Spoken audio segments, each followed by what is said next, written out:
ونعوذ بالله من شرور أنفسنا وسيئات أعمالنا من يهده الله فلا مضل له ومن يضلل فلا هادي له أشهد أن لا إله إلا الله وحده لا شريك له وأشهد أن محمدا عبده ورسوله لا نبي بعده يا أيها الذين آمنوا اتقوا الله حق تقاته ولا تموتن إلا وأنتم مسلمون يا أيها الناس اتقوا ربكم الذي خلقكم من نفس واحدة وخلق منها زوجها وبث منهما رجالا كثيرا ونساء واتقوا الله الذي تساءلون به والأرحام إن الله كان عليكم رقيبا يا أيها الذين آمنوا اتقوا الله وقولوا قولا سديدا يصلح لكم أعمالكم ويغفر لكم ذنوبكم ومن يطع الله ورسوله فقد فاز فوزا عظيما أما بعد فإن أصدق الحديث كتاب الله وخير الهدى هدى نبينا محمد صلى الله عليه وسلم وشر الأمور محدثاتها فإن كل محدثة بدعة وكل بدعة ضلالة وكل ضلالة في النار فيا أيها الإخوة والأخوات والآباء والأمهات hafizakumullahu ta'ala. Hadirin sekalian yang dimuliakan Allah subhanahu wa ta'ala, hanya satu kata yang harus dan terus kita ucapkan, kita panjatkan puji syukur kepada Allah subhanahu wa ta'ala, seraya mengucapkan alhamdulillah bi ni'matihi tatimmus shalihat. Segala puji bagi Allah, dengan seluruh kenikmatannya amalan-amalan soleh menjadi sempurna. Apapun keadaannya, hendaknya kita baca alhamdulillah bi ni'matihi tatimmus shalihat.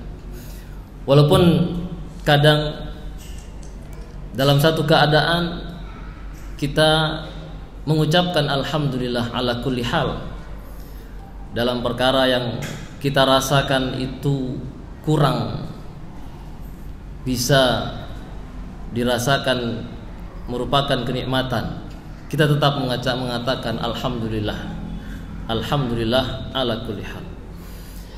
Dan di antara nikmat Allah subhanahu wa ta'ala yang kita wajib mensyukurinya itu adalah nikmat Allah subhanahu wa ta'ala menciptakan kita dan tidak dibiarkan begitu saja. Setelah Allah subhanahu wa ta'ala ciptakan kita, Allah tidak biarkan kita hidup begitu saja. Seperti Allah subhanahu wa ta'ala menciptakan makhluk-makhluk yang lainnya selain jin dan manusia. Artinya Allah nyatakan bahwasanya saya tidaklah menciptakan jin dan manusia kecuali untuk beribadah hanya kepadaku. Dalam surat Az-Zariyat Allah nyatakan apa?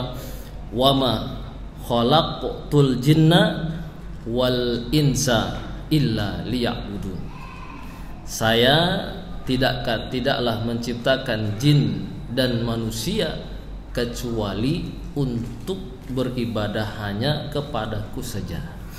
Artinya kita ada di dunia ini butuh kepada sesuatu yang besar, yaitu namanya ibadah. Butuh kita mendekat kepada pencipta kita. Nah, setelah kita, ini suatu kebutuhan yang besar, kita ada di dunia, kita butuh siapa sih yang menciptakan kita, kepada siapa kita mendekat. kita nggak tahu. Ya, dalam keadaan kita itu bodoh, ya tidak mengerti kenapa saya ada di dunia ini, kemana saya akan lari nantinya. Maka karena kebutuhan yang besar itu, Allah tidak biarkan begitu saja. Allah utuslah para rasul. Ya, para rasul yang rasul-rasul Allah Subhanahu wa taala ini datang membimbing kita, menjelaskan bagaimana cara beribadah kepada Allah yang benar, siapa saja atau apa saja yang harus dilakukan di dalam beribadah, apa saja larang-larangannya, dan seterusnya. Nah, ini tidak cukup hanya dengan penyampaian apa yang disampaikan oleh Rasul, akan tapi Allah Subhanahu wa taala turunkan kitab-kitab, yaitu kitab-kitab suci yang menjadi pembimbing manusia. Rasul tugasnya menyampaikan apa yang Allah sampaikan di dalam kitab-kitabnya. Nah, di antara kitab-kitab yang Allah sudah turunkan yang masyhur ada berapa? Ada 4. Ya. Di antaranya adalah Al-Qur'an.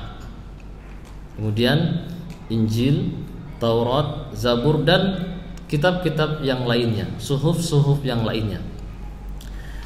Nah, oleh karena itu, ya, artinya kita berarti sangat butuh sekali dengan yang namanya Al-Quran. Ya, sangat butuh sekali dengan yang namanya Al-Quran.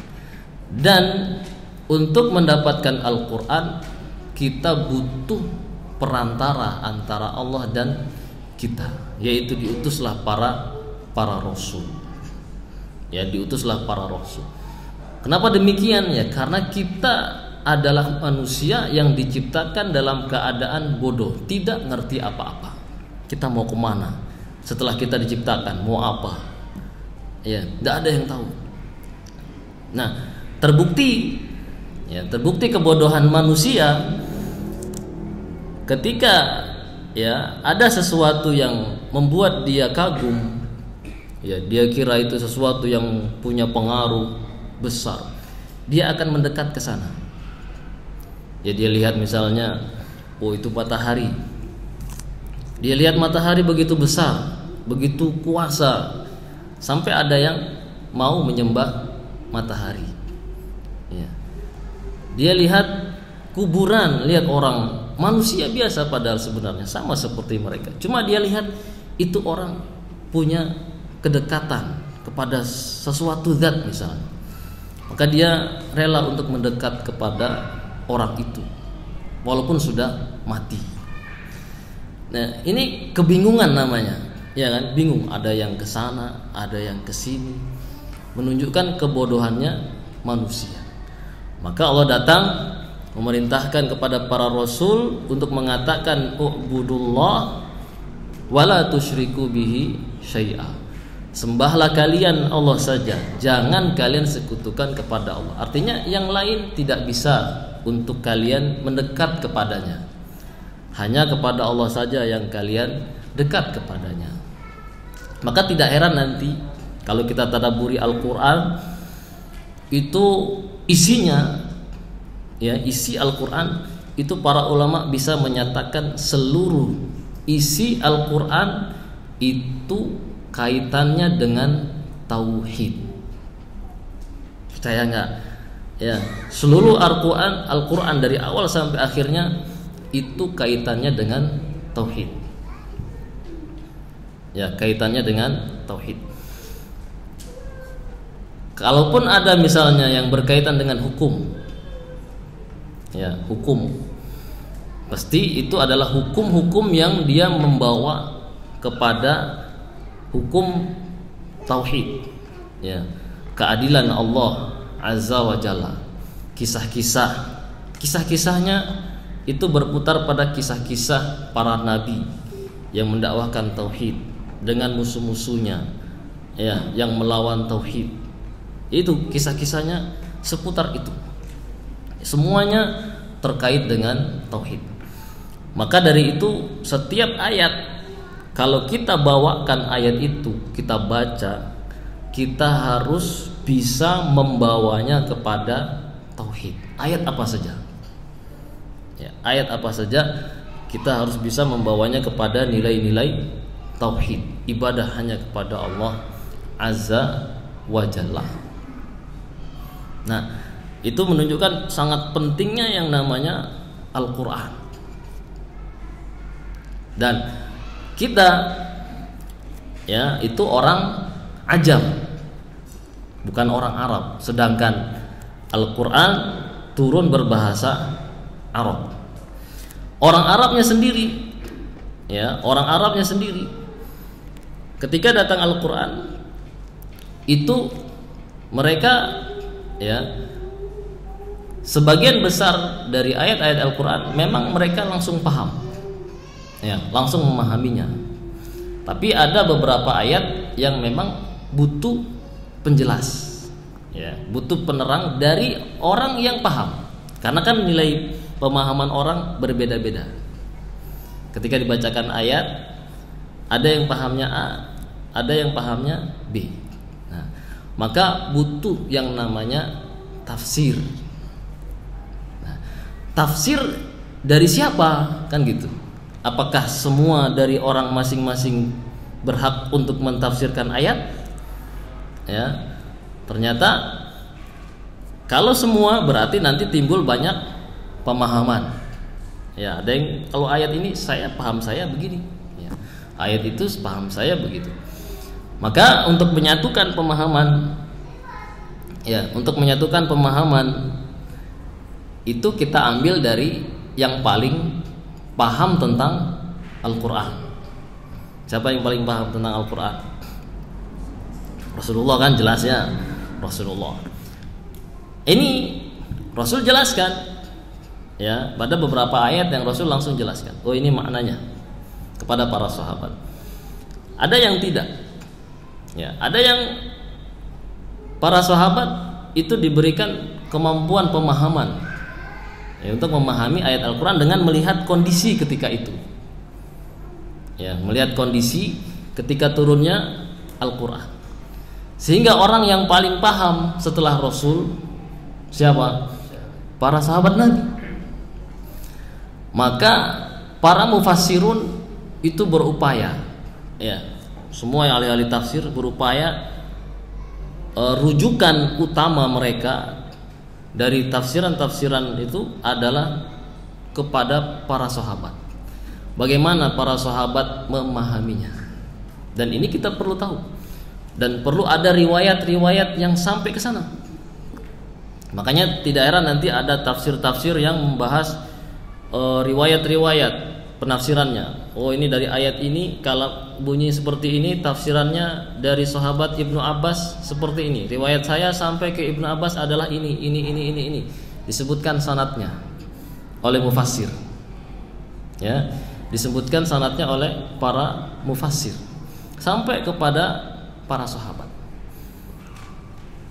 Nah, berarti kan yang kita ambil berarti dari para mufassir yang riwayatnya sampai kepada para sahabat. Ini yang bisa dijadikan patokan, ya, patokan pada ayat-ayat tertentu yang memang itu butuh penjelas tegas dari para sahabat. Ya, ada memang ayat-ayat yang memang sebenarnya sudah jelas, ya, sudah jelas. Cuma para mufassir memperjelas lagi kandungan-kandungannya, ya, dan yang lain-lainnya. Nah, maka kita bagaimana kita yang jauh dari para sahabat, jauh dari para sahabat, ya, kita ambil dari para mufassir, ya, kita ambil dari para mufassir, orang-orang yang pandai di dalam melihat riwayat-riwayat, ya, para sahabat di dalam menafsirkan Al-Quran. Maka ini yang dijadikan rujukan. Dan kita harus tahu, ya, kita harus tahu ini sumbernya dari mana, ya, sumbernya dari mana. Maka muncullah banyak kitab, ya, seperti tafsir Ibnu Katsir, Al-Qurtubi dan yang lain-lainnya.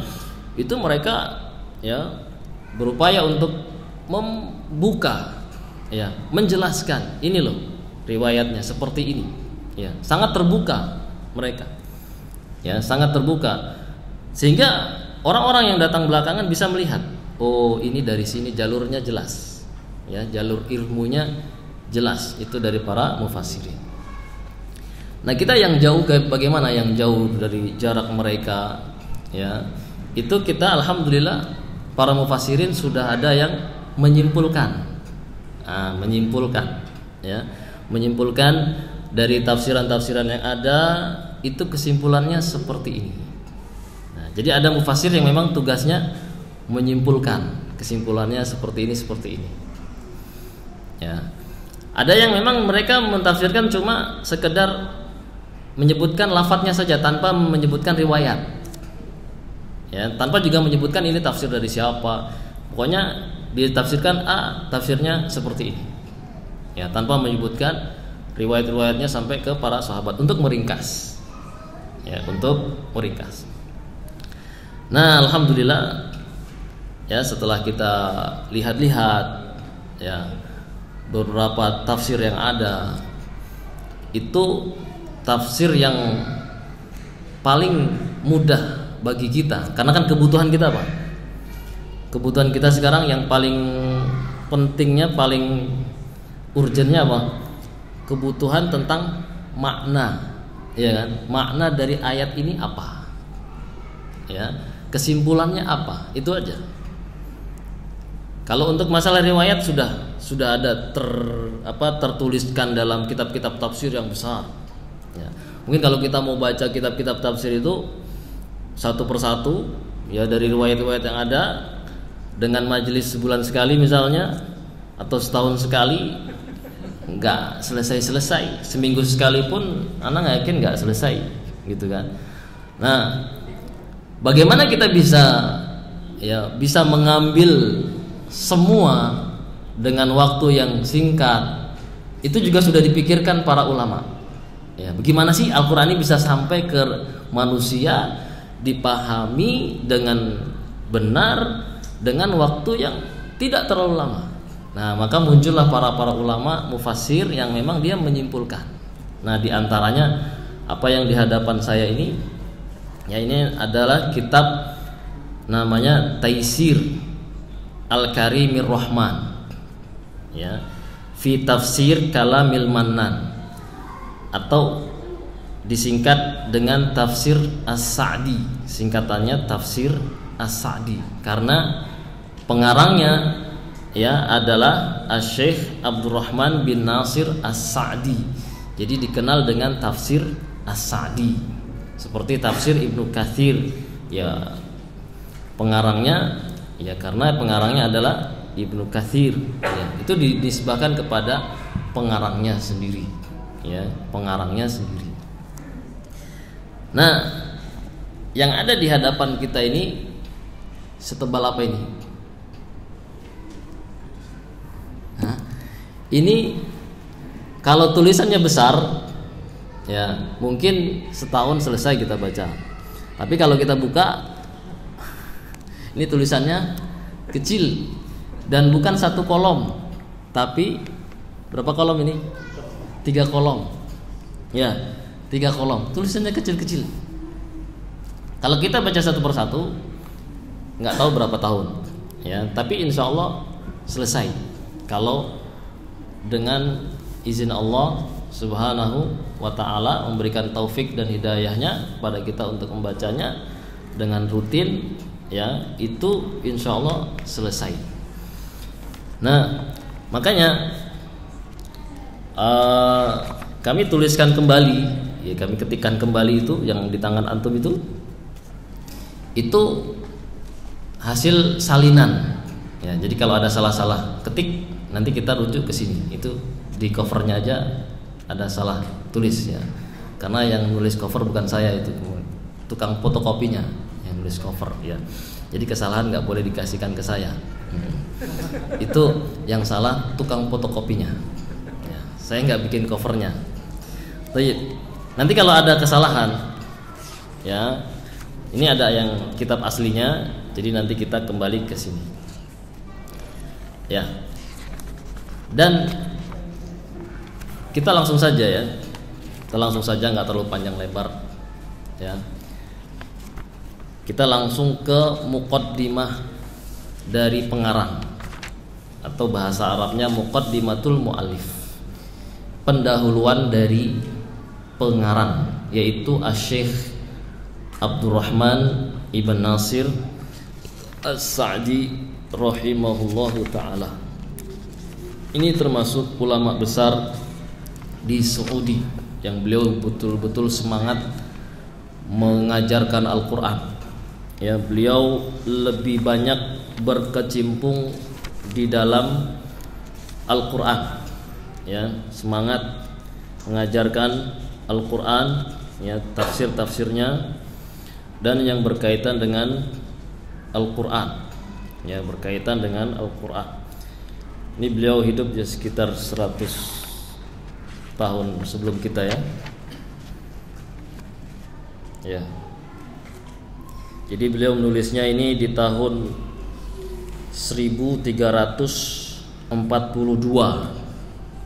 Sekarang 1443. Udah 3 kan? Apa masih 2? Sudah 3. Berarti 100 tahun yang lalu ya, 100 tahun yang lalu. Ini tulisan beliau rahimahullahu ta'ala. Dan beliau menulisnya ini dalam jangka waktu selama 2 tahun, kurang lebih 2 tahun. Berarti kita juga kalau mau mengkajinya kurang lebih 2 tahun. Kalau mau mendandingi semangatnya beliau gitu ya. Kalau lebih dari 2 tahun berarti kurang semangat ya. Kalau lebih dari 2 tahun berarti kurang semangat. Dan membaca tafsir itu memang butuh kita baca kata per kata, apalagi ya tafsirnya berbahasa Arab ya. Tafsir yang kita ambil itu berbahasa Arab, Al-Qur'annya berbahasa Arab, tafsirnya berbahasa Arab. Terus kitanya orang Indonesia ya, Jawa, wong Jawa. Nyambung nggak? Nyambung lah ya, nyambung. Ya, ada penyambungnya. Ya, kita cuma sebagai penyambung lidah saja. Ya, penyambung lidah saja. Ya, dari orang Jawa disambungkan ke orang Arabnya ya. Jadi sebenarnya nanti kita baca sedikit-sedikit kata per kata yang insya Allah ya, dengan kita terbiasa membaca literatur berbahasa Arab ya, lambat laun banyak kosakata bahasa Arab yang kita hafal secara tidak sadar ya, secara tidak sadar tiba-tiba ada di benak kita. Oh, ini yang paling hafal apa biasanya? Qala ya, apa qala? Telah berkata ya kan? Sudah hafal kan? Tanpa itu bismillah sudah hafal kan? Nah, banyak sebenarnya kosakata bahasa Arab yang kita hafal tanpa kita sadari. Ternyata kita sudah bisa berbahasa Arab. Maka jangan takut kalau dihadapkan di depan kita ada kitab berbahasa Arab ya. Justru itu sunnahnya ya, sunnahnya dari para penuntut ilmu dari zaman dulu sampai zaman sekarang. Majelis-majelis ilmu itu dipenuhi dengan kitab-kitab berbahasa Arab.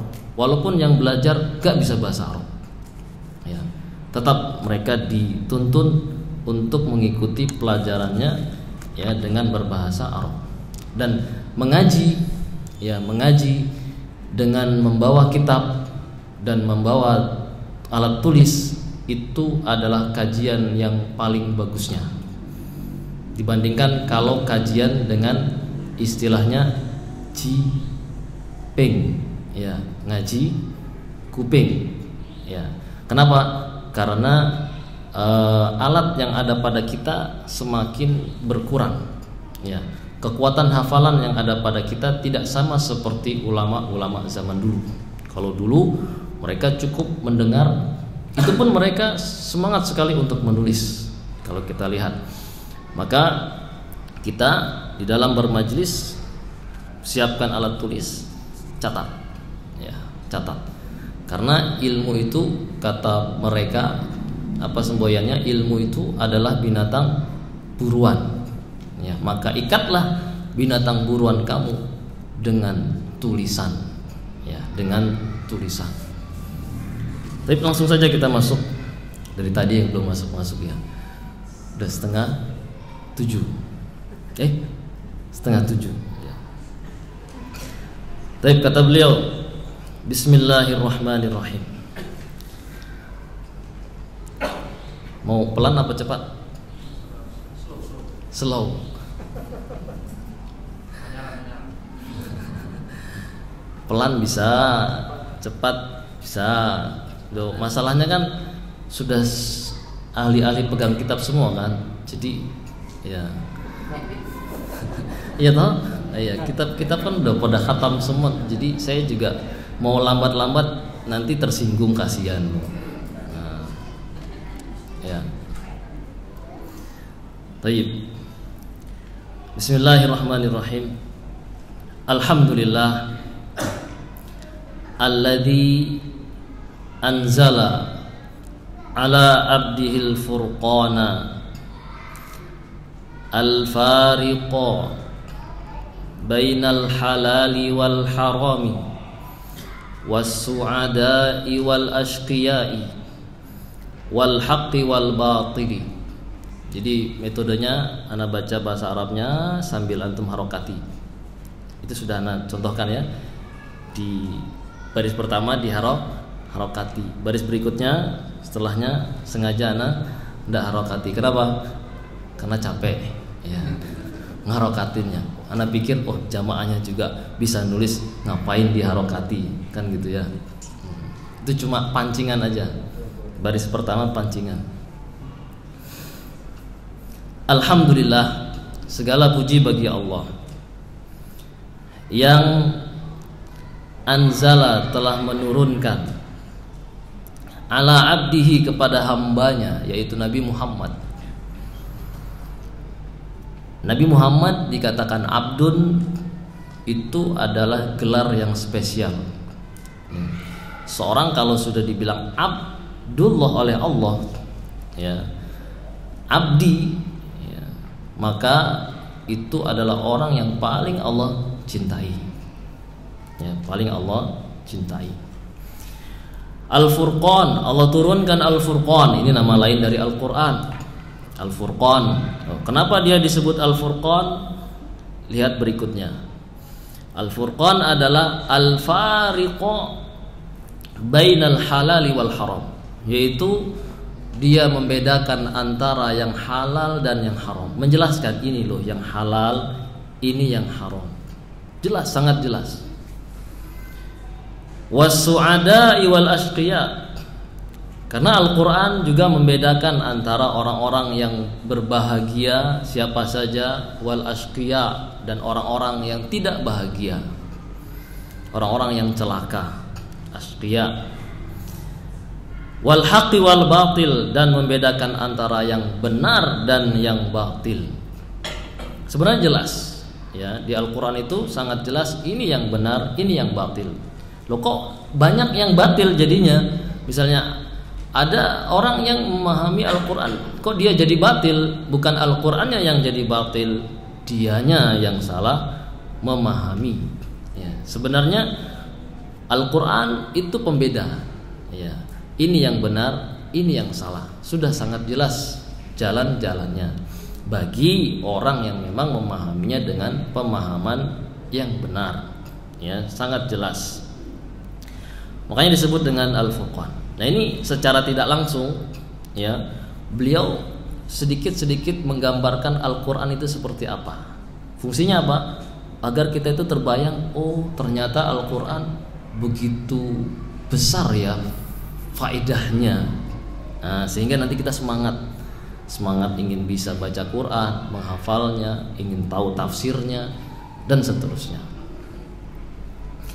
Kemudian wa ja'alahu bi rahmatihi hudal linnasi umuman walil muttaqina khususan min dhalalil kufri wal ma'asi wal jahli ila nuril imani wat taqwa wal ilmi wa anzalahu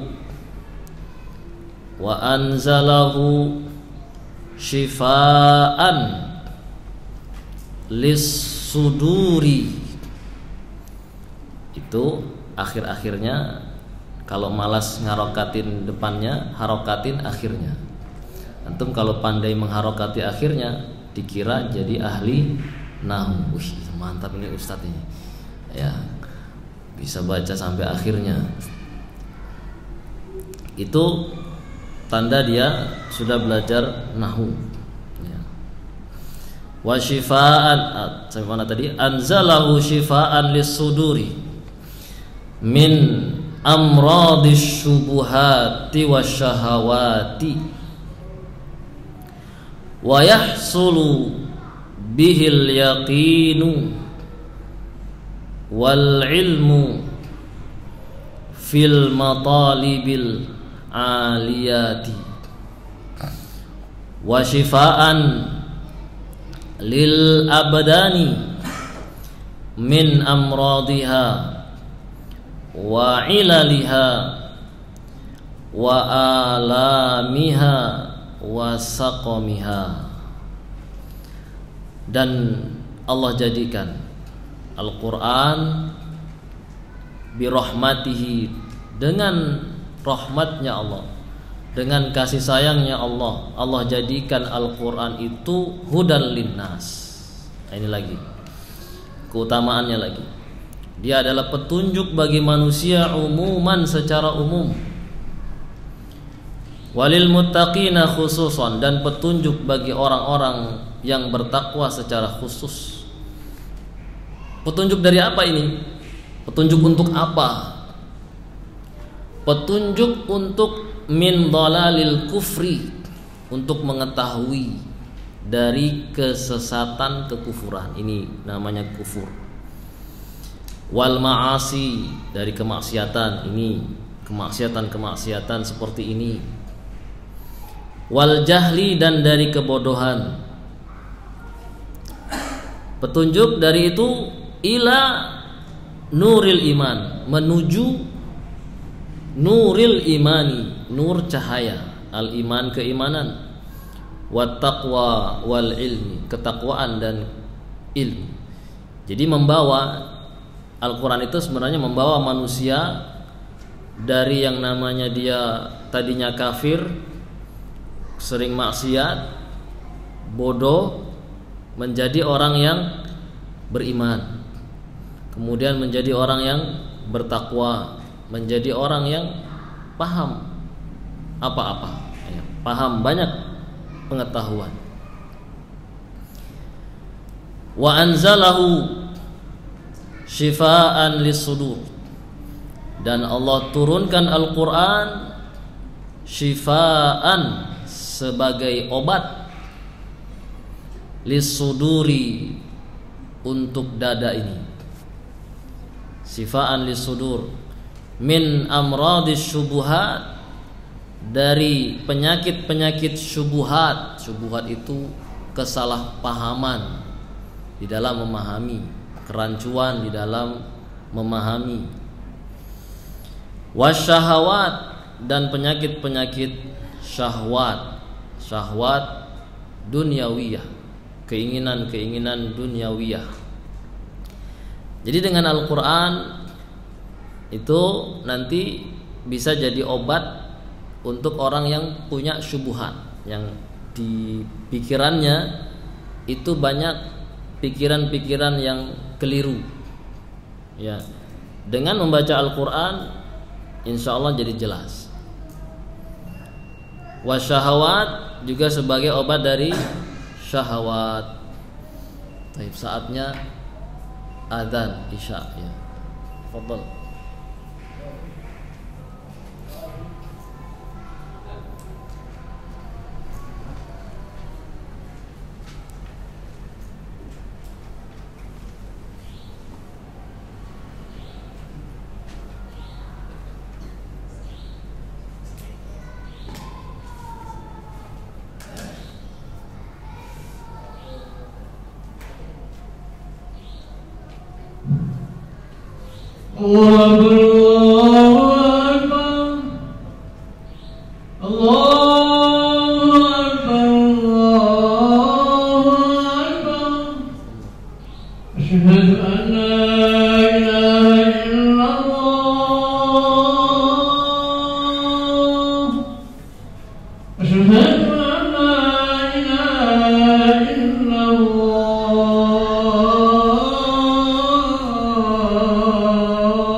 Kita lanjut sedikit.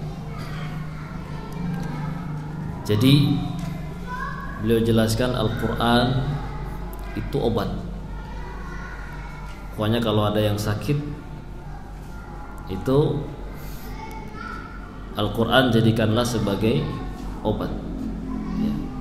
Bukan ditaruh begitu saja, bukan, tapi dibaca ya, dibaca, dipahami. Nah, dengan ini kita jadi semangat. Oh ya, saya lagi punya penyakit. Sakit apa? Syubhat ya. Banyak pemahaman-pemahaman atau keraguan-keraguan ya, apakah saya ini harus seperti ini ya.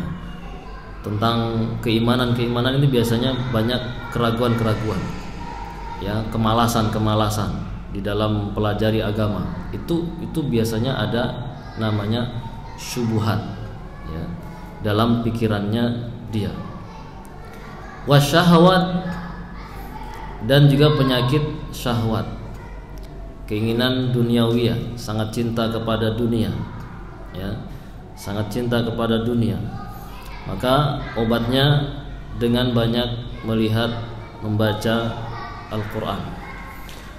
Maka wa yahsulu bihil yaqin, dan dengan Al-Quran terhasilkanlah al-yakin, keyakinan.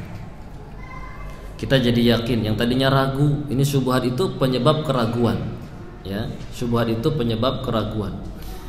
Nah, ketika baca Al-Quran menjadi yakin. Wal ilmu, dan terhasilkan pengetahuan fil matalibil aliyat, pada hal-hal yang tinggi. Maksudnya gini, orang yang dia pengikut syahwat itu sama dengan pengikut hal-hal yang rendahan. Ya. Jadi kalau kita mengikuti syahwat kita, hawa nafsu kita, sama saja kita itu pengikut sesuatu yang rendahan, yang sebenarnya nggak perlu kita cari. Maksudnya nggak perlu kita fokus di situ.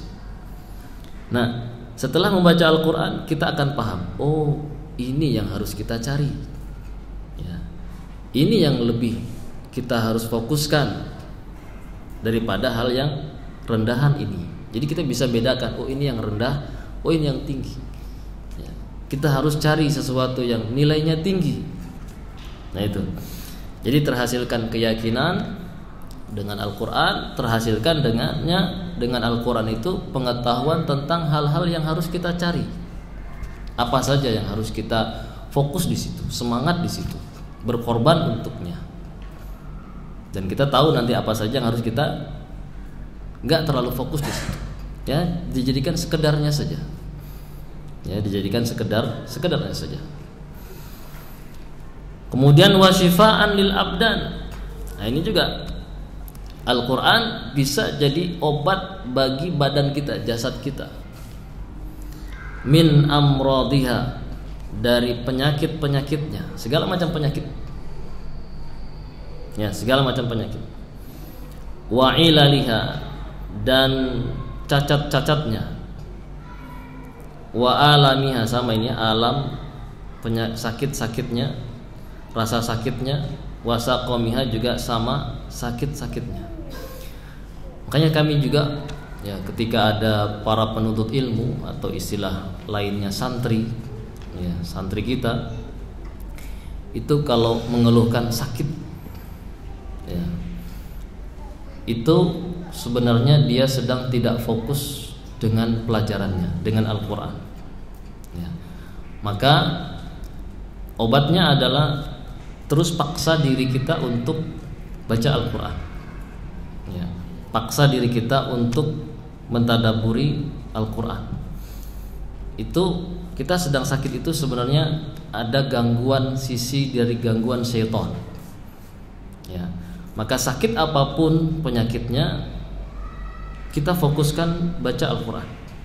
Ya, fokuskan baca Al-Quran. Ya. Dengan itu hati menjadi tenang, ya kan? Hati menjadi tenang. Kalau hati tenang, ini kan kalau kita mau lihat prosesnya. Ya. Kalau hati menjadi tenang, yakin dengan janji-janji Allah, itu kan semakin tenang. Ya. Maka otomatis nanti penyakit-penyakit yang ada di dalam tubuh kita lambat laun berkurang, lama-lama sembuh. Ya. Kenapa kita tambah sakit? Itu karena kita kurang yakin. Ya, karena kita kurang yakin dengan janji-janji Allah Azza wa Jalla. Enggak apa-apa, sakit itu sebenarnya ujian saja. Ya, Allah yang ngasih kan. Ya. Maka untuk cepat sembuh kembali kepada Allah. Ya, kembali kepada Allah. Sakit apa saja sebenarnya, tapi kadang kita itu kurang yakin. Ya kan? Kurang yakin untuk kita fokus ke situ. Kita lebih yakin kepada apa? Pada apanya yakinnya? Obat. Ya. Obat-obat medis. Ya. Ya boleh secara syar'i boleh. Kenapa? Karena memang tingkatan manusia itu berbeda-beda keyakinannya. Ya. Ada yang dia belum bisa meyakini dengan seperti ini, ya, maka dia lari ke medis. Ya. Minum obat ini dan seterusnya. Kurang sabar, ya, bolehlah coba. Ya. Tapi sebenarnya yang menyembuhkan, ya, kebanyakan obat medis apa? Menyembuhkan atau meringankan?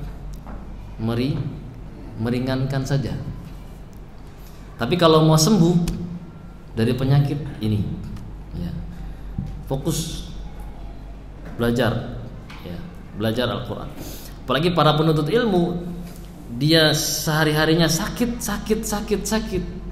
itu tanda berarti sebenarnya hatinya yang sedang sakit, ya, sehingga lambat laun badannya ikut merasa sakit. Maka kalau kita tahu sumber dari penyakit itu datang dari mana, kita gampang untuk mengobati titik fokus sumber itu sehingga jadi sembuh. Banyak ya, kalau mau cerita sudah iqamah ya? Belum. 7 menit lagi. Lama juga ya iqamahnya. 15 menit ya, nggak apa-apa. Ini cerita aja. Biar nggak ngantuk kan ya. Ya. Jadi pondok pesantren itu biasanya dikenal sebagai tempat ruqyah gitu ya, tempat ruqyah. Kadang dimintain ruqyah gitu ya. Apalagi santri, ya, santri datang terus dia ternyata bawa penyakit, ya, ruqyah. Itu sebenarnya obatnya mudah, ya. Cukup dengan apa? Banyak membaca Al-Quran, ya, banyak baca Al-Quran dan fokus menuntut ilmu, ya, fokus menuntut ilmu. Itu lambat laun, ya, gangguan-gangguan yang ada itu nanti akan hilang. Tapi kalau kita sibuk, ya, sibuk dengan apa namanya, meruqyah, misalnya sibuk dengan meruqyah, ya, itu terkadang juga malah jadi gangguan dari syaitan sebenarnya, ya, gangguan dari syaitan untuk memalingkan orang dari menuntut ilmu sehingga dia sibuk untuk itu, ya, sibuk untuk itu. Jadi sebenarnya gampang, artinya Al-Quran itu bisa menyembuhkan, sebenarnya bukan hanya dibacakan begitu saja, tapi dipelajari, ya, bukan hanya sekedar dibacakan begitu saja. Memang kalau dibacakan iya pengaruhnya besar, cuma lebih besar lagi ketika dia dibacakan kemudian dipelajari makna-maknanya, ya, dipelajari makna-maknanya. Makanya untuk sembuh itu sebenarnya gampang, ya, dia banyak baca Quran, dia belajar, ya, dia pelajari apa isi Al-Quran itu, ya, dia pelajari apa isi Al-Quran itu. Kalau kita misalnya hanya fokus membacakan saja, ya, kalau kita hanya fokus membacakan saja, meruqyah misalnya, ya, membacakan saja, itu terkadang kita dibawa untuk sibuk di situ, ya, sibuk di situ, sehingga nanti belajar ilmunya berkurang, ya, belajar ilmunya berkurang. Maka kalau yang diminta, misalnya diminta untuk meruqyah, cukup doakan sebentar, ruqyah, sisanya ajak untuk belajar, ajak untuk belajar. Saya pernah itu ada satu pasien, ya, dia minta ruqyah, ya, saya ruqyah Bismillah, baca Al-Fatihah, baca apa segala macam, nggak panjang-panjang, ditutup dengan besok ikut kajian saya, gitu aja, ikut ngaji. Pas di situ juga ada kajian kita di situ, ya, ya, alhamdulillah lambat laun dipaksakan, ya, gangguannya terasa ringan, ya, hilang, gangguannya terasa ringan, hilang. Itu namanya, artinya syifaun, ya, lil abdan. Al-Quran adalah obat bagi badan, artinya bukan hanya sekedar dibacakan, ya, tapi juga dipelajari. Insya Allah sembuh, ya, insya Allah sembuh. Kadang ada pertanyaan, kok saya sudah ruqyah, ya, saya sudah ruqyah sampai itu kok nggak sembuh gitu kan? Siapa yang suka ngeruqyah di sini? Nggak ada tukang ruqyah di sini, nggak ada, ya, nggak ada. Alhamdulillah ada ahlinya, ya, itu, ya, ajak dia bantu pertama, kemudian ajak meruqyah dirinya sendiri, kemudian ajak taklim, ajak belajar. Ayo rajin, ya, rajin mempelajari Al-Quran, ya, rajin mempelajari Al-Quran. Insya Allah lama-lama sembuh, ya. Dan dia nggak ada ketergantungan dengan kita, gitu ya. Jadinya nggak ada ketergantungan dengan kita. Nah, kalau kita buat masyarakat kita tergantung sama kita, kitanya jadi sibuk ya, jadi tabib ruqyah ya, jadi tabib ruqyah. Ini juga kurang bagus ya, kurang bagus. Jadi kita sekedar bantu ya, terus ajak untuk kita belajar menuntut ilmu. Tapi masih banyak sebenarnya, ini muqaddimah ya, baru muqaddimah. Dan beliau sengaja dalam muqaddimah ini memberikan sekilas bagaimana Al-Qur'an. Ya. Bagaimana Al-Qur'an, keutamaannya ya. Dan ini kita sudah lihat tadi ya. Al-Qur'an adalah Al-Furqan, kemudian petunjuk bagi manusia, kemudian dia adalah syifa. Ya, syifa lis sudur, syifa lil abdan. Ya, syifa lis sudur dan syifa lil abdan. Baik, nanti kita lanjut lagi insyaallah ba'da salat al-isya. Silakan bagi yang ingin berwudu, kita tutup dulu sementara. Wallahu a'lam bishawab. Subhanallahi wa bihamdik, asyhadu an la ilaha illa anta, astaghfiruka wa atubu ilaik.